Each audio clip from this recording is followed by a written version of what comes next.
Well, you can hack your own PR, so to say. You can do your own PR. It's not impossible to do your own PR. It just takes time, and public relations is all about building relationships. So the reason that PR agencies are successful in what they do is because they've built contacts with people, and that's why you kind of tend to have a niche. So my niche is obviously the adventure, travel, sailing field. So I've built up quite a few contacts in that niche, which then enables me to reach out to those people and, say, hey, I've got a client who is a yacht charter who can speak about kite surfing in the Caribbean.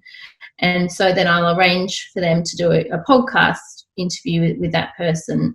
And so they speak as a subject matter expert, but at the same time, they're getting the name of their business out there. The show notes of the podcast will have a link to their website in there. So they're building, the links on the internet, which is good for SEO.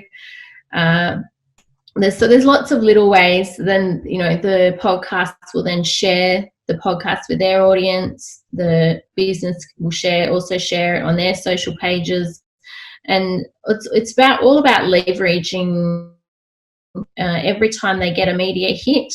It's about leveraging that to then share it around. So in your case, you could try and find other podcasters that you could also do an interview on, and then you could interview them on your podcast, and then obviously both share it on your socials. You could try and get an article in local Adelaide magazines. Mm-hmm. It's all about kind of niching down and thinking, okay, who are my ideal audience? Where do they hang out? What kind of things are they reading? What kind of things are they watching? Whereabouts on Facebook do they hang out? What kind of groups are they in? And then targeting those publications or podcasts or newspapers that are relevant to those people.